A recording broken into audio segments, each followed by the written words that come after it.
Hello friends, कसे आहात? मजेत ना? मागच्या तासाला आपण बोलणारी नदी हा पाठ पाहिला.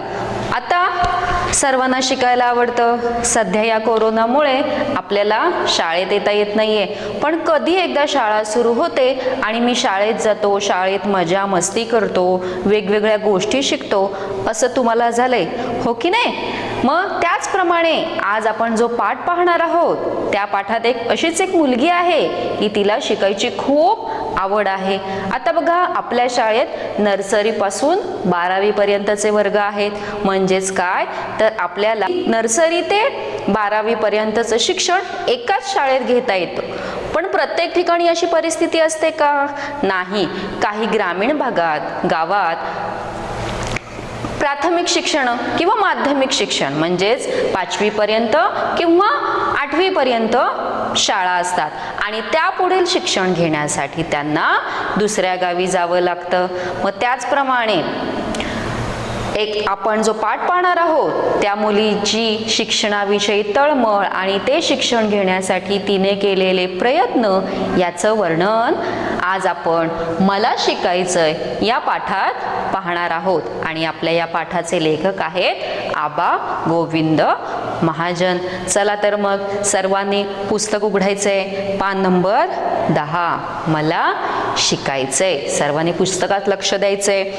खानदेशातील एक गाव, त्या गावात सखाराम व त्याचं कुटुंब राहत होतं. सखाराम व त्याची पत्नी सुलभा हे दोघं दिवसभर उन्हातान्हात मजुरी करायचे.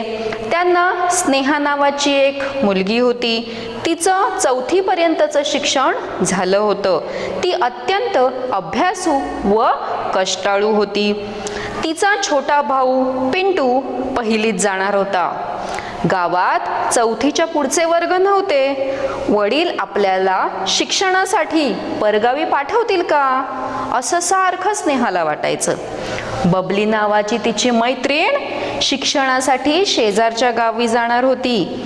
स्नेहालाही तिच्यासारखं पुढे शिकावं असं वाटायचं. तिच्या मनात शिक्षणाचाच विचार सारखा घोळत होता. आता पहा, खानदेश. खानदेश म्हणजे आपल्या महाराष्ट्रातील उत्तर महाराष्ट्रातील प्रदेश म्हणजे खानदेश. आता खानदेशातील हे गाव आहे आणि त्या गावात कोण राहत आहे? आपल्या पाठातील ही स्नेहा आणि तिचं कुटुंब राहत आहे. आता स्नेहाच्या वडिलांचं नाव काय आहे? सखाराम. स्नेहाच्या वडिलांचं नाव सखाराम आहे आणि तिच्या आईचं नाव काय आहे? सुलभा. आणि तिचा एक छोटा भाऊ आहे, त्याचं नाव आहे पिंटू. असे हे 4 जण कुठे राहत होते? खानदेशातील एका गावात राहत होते. सखाराम आणि त्याची पत्नी सुलभा हे दिवसभर उन्हातान्हात मजुरी करायचे. आता हे ग्रामीण भागात राहणारे लोक आहेत आणि हे लोक काय करायचे? शेतात. त्यांचा प्रमुख व्यवसाय तिथे काय आहे? शेती. आणि दिवसभर हे स्नेहाचे आई वडील शेतात काम करायचे, मोलमजुरी करायचे. त्यांना स्नेहा नावाची एक मुलगी होती.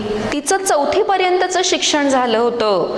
म्हणजे स्नेहा आता 4थीचं शिक्षण पूर्ण केलं होतं तिने आणि आता ती कितवीला जाणार होती? 5वीला जाणार होती. आणि ही स्नेहा कशी होती पहा? अत्यंत अभ्यासू आणि कष्टाळू होती. तिला अभ्यास करायला खूप आवडायचं. अभ्यासाची तिला आवड होती आणि मेहनती सुद्धा होती. म्हणजे दिलेलं काम, दिलेला अभ्यास ती मन लावून करायची. तिचा छोटा भाऊ पिंटू पहिलीत जाणार होता. स्नेहा आता 4थी पास झाली होती आणि स्नेहा आता कितवीला जाणार होती? 5वीला. आणि तिचा भाऊ पिंटू हा कितवीला जाणार होता? पहिलीला जाणार होता. गावात 4थीच्या पुढचे वर्ग नव्हते. स्नेहाच्या गावात राहत होती त्या गावात 4थी पर्यंतची शाळा होती आणि पुढे 5वी पासूनचं पुढे शिक्षण घेण्यासाठी त्यांना त्या गावातील मुला मुलींना दुसऱ्या गावी, परगावी म्हणजे दुसऱ्या गावी जावं लागायचं. आता स्नेहाला चिंता होती की आपल्याला म्हणजे तिला पाचवीच्या पुढचं शिक्षण घेण्यासाठी तिचे वडील परगावी पाठवतील का, असं स्नेहाला वाटायचं. आता बबली नावाची तिची मैत्रीण शिक्षणासाठी शेजारच्या गावी जाणार होती. तिची मैत्रीण, स्नेहाची मैत्रीण, तिचं नाव काय आहे, बबली.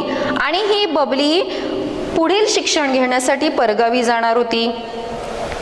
स्नेहालाही तिच्यासारखं आपण पुढे शिकावं असं वाटायचं. तिच्या मनात शिक्षणाचाच विचार सारखा घोळत होता. आणि आता तिची मैत्रीण तिच्या पुढे शेजारच्या गावी शिक्षणासाठी जाणार होती. म्हणून तसेच स्नेहालाही वाटत होतं की आपणही पुढील शिक्षण घ्यावं आणि शेजारच्या गावात शिकायला जावं. आणि तिच्या मनात मग तोच सारखा विचार की बाबा आपल्याला आता पाठवतील का, परवानगी देतील का, हा विचार तिच्या मनात सारखा घोळत होता. एके दिवशी नेहमीसारखं काम संपवून सखाराम व सुलभा घरी आले. मुलांना घरी ठेवून ते दोघं शेतावर गेले होते. पिंटू ओट्यावर खेळत असलेला सुलभाला दिसला, पण स्नेहा कुठे दिसत नव्हती. सुलभानं लगेचच स्नेहा स्नेहा म्हणून हाका मारल्या. आईची हाक ऐकताच स्नेहाच्या रडण्याचा आवाज वाढला. एका कोपऱ्यात बसून स्नेहा रडत असलेली सुलभाला दिसली. सुलभा तिच्या जवळ गेली. रडून रडून स्नेहाचे डोळे सुजले होते. सुलभा चिंतेत पडली. काय झालं म्हणून तिला विचारू लागली. तेव्हा रडवलेल्या आवाजात स्नेहा बोलू लागली. आता हे स्नेहाचे आई वडील रोज शेतावर सकाळी उठून शेतावर जायचे आणि जेव्हा ते शेतावर जायचे तेव्हा घरी कोण असायचं, स्नेहा आणि तिचा छोटा भाऊ पिंटू असे दोघे घरी असायचे. तुम्हाला हे माहीत असेलच की तुम्ही पण तुमचे आई वडील कामावर गेल्यानंतर किंवा काहींचे आई वडील शिक्षक आहेत ते शाळेत गेल्यानंतर तुम्ही घरी असता किंवा तुम्ही भावंड घरी असता किंवा सोबत तुमचे आजी आजोबा असतात, हो की नाही. पण काहींच्या सोबत काहींच्या घरी फक्त तुम्ही चौघच आहात, म्हणजे आई वडील आणि तुम्ही दोन भावंड. मग आई वडील कामावर गेल्यानंतर तुम्ही भावंडच घरी राहता. त्याचप्रमाणे स्नेहाचे आई वडील शेतावर गेल्यानंतर घरी कोण होते, पिंटू आणि स्नेहा दोघच होते. पिंटू ओट्यावर खेळत असलेला सुलभाला दिसला. ओटा पूर्वीच्या काळी घराची पद्धती कशी होती, अंगण नंतर पडवी नंतर ओटा. मग ह्या ओट्यावर खेळत असलेला पिंटू सुलभाला दिसला. सुलभा म्हणजे कोण, तर स्नेहा आणि पिंटूची आई. पण स्नेहा कुठेच दिसत नव्हती. म्हणून सुलभाने लगेच हाका मारल्या, स्नेहा स्नेहा. आईची हाक ऐकताच स्नेहाचा रडण्याचा आवाज वाढला. स्नेहा रडत होती. आता ती का रडत असेल, बरोबर, कारण तिला पुढे शिक्षणासाठी दुसऱ्या गावी जायचं होतं, परगावी जायचं होतं. पण वडील परवानगी देतील की नाही याची तिला काळजी होती आणि म्हणूनच ती स्नेहा रडत होती. आईची हाक ऐकताच तिच्या रडण्याचा आवाज वाढला. मग सुलभा घरी आली. पाहते तर काय, रडून रडून स्नेहाचे डोळे सुजले होते. आता तुम्हाला माहित आहेच, मनासारखं एखादी गोष्ट तुम्हाला मिळाली नाही, तुम्हाला जर एखादी नवीन गाडी हवी असेल आणि आईने ती घेऊन दिली नाही, वडिलांनी नाही म्हटलं की मग तुम्ही पण असाच रडून रडून गोंधळ घालता की नाही, रडून रडून डोळे सुजवून घेता.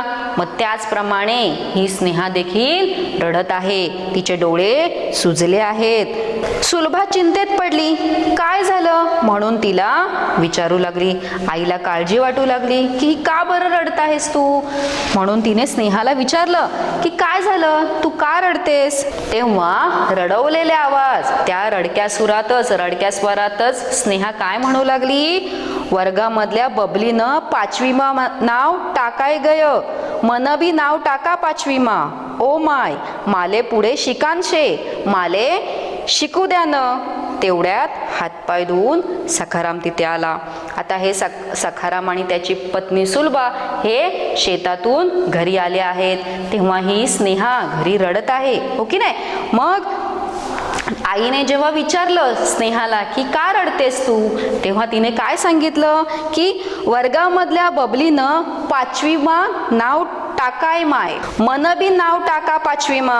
म्हणजेच काय तर माझ्या वर्गातल्या बबलीने काय केलंय, 5वी नाव टाकलंय तिचं, 5वीच्या वर्गात तिचं नाव टाकलंय.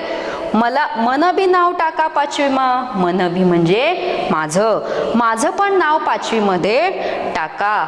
ओ माय, माय म्हणजे आई, माता, माय जननी. ओ माय, माले पुढे शिकांशे, शिकान म्हणजे मला शिकायचंय, शे मला पुढे शिकायचं आहे, माले शिकू द्या ना.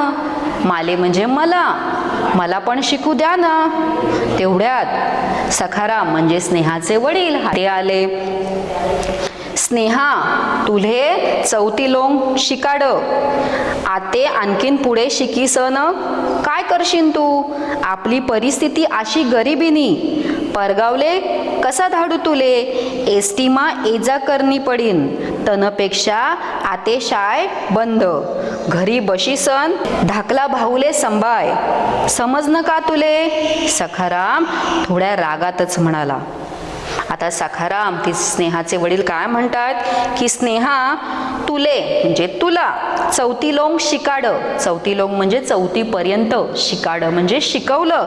तुला 4थी पर्यंत शिकवलं, आते आणखीन पुढे शिकीसन काय करशील तू. शिकीसन म्हणजे शिकून, आता पुढे शिकून तू काय करणार आहेस. आपली परिस्थिती अशी गरिबीनी, आपण कसे आहोत, गरीब आहोत. परगावले कसा धाडू तुले. परगावले म्हणजे दुसऱ्या गावाला. स्नेहाचे वडील काय सांगतात की तुला 4थी पर्यंत मी शिकवलं आहे, पुढे शिकून तू काय करणार आहेस. आपली परिस्थिती अशी गरिबीची आहे, हा शिक्षणाचा खर्च, वह्या पुस्तकांचा खर्च, आता परगावला पाठवायचा खर्च, एसटीचा खर्च, हा कसा परवडेल आपल्याला. असं कोण म्हणालं, स्नेहाचे वडील म्हणाले. तनपेक्षा आते शाय बंद. तनपेक्षा म्हणजे त्यापेक्षा, शाय म्हणजे शाळा, त्यापेक्षा आता शाळा बंद. घरी बशीसन धाकला भाऊले संभाय, समजना का तुले. सखाराम थोड्या रागातच म्हणाला. सखाराम काय म्हणाला की त्यापेक्षा घरी राहा आणि तुझ्या हा छोटा भाऊ आहे पिंटू, त्याला सांभाळ, समजलं तुला. सखाराम रागातच म्हणाला. पुढे स्नेहा काय म्हणाली बघा. दादाले सांग ना ओ माय, माले 5वीमा जाऊ द्या, शिकू द्या. असं म्हणत स्नेहा पुन्हा रडायला लागली. सुलभाला गहीवरून आलं, तिचे डोळे पाणावले. नवऱ्याला कसं समजावून सांगावं हेच तिला समजेना. दादाले, आता स्नेहा तिच्या वडिलांना काय म्हणते, दादा म्हणते. जसं तुम्ही पण तुमच्या वडिलांना बाबा पप्पा म्हणत असता की नाही, त्याचप्रमाणे ही स्नेहा तिच्या वडिलांना काय म्हणते, दादा. स्नेहा तिच्या आईला काय म्हणाली की आई, ह्या दादांना समजाव ना की मला 5वीला जाऊ द्या, शिकू द्या. असं म्हणत स्नेहा पुन्हा रडू लागली. सुलभाला गहीवरून आलं, म्हणजे सुलभाला खूप वाईट वाटत होतं. तिलाही वाटत होतं की तिच्या मुलीने शिकावं. तिचे डोळे पाणावले, तिचे डोळे पाण्याने भरून आले. नवऱ्याला कसं सांगावं हे तिला समजेना. पुढे पहा, गावात 4थी पर्यंत शाळा होती, म्हणून गावातील बरेच लोक मुलांना 4थी पर्यंत शिकवत होते. गरिबीमुळे मुलीला परगावी शिकवणं सखारामला अवघड वाटत होतं. सखारामच्या भाऊबंदामध्ये पोरींना कुणीही 4थीच्या पुढं परगावी पाठवून शिकवत नव्हतं. त्यामुळे तोही त्यांचाच कित्ता गिरवणार होता. त्यांचा निर्णय पक्का होता.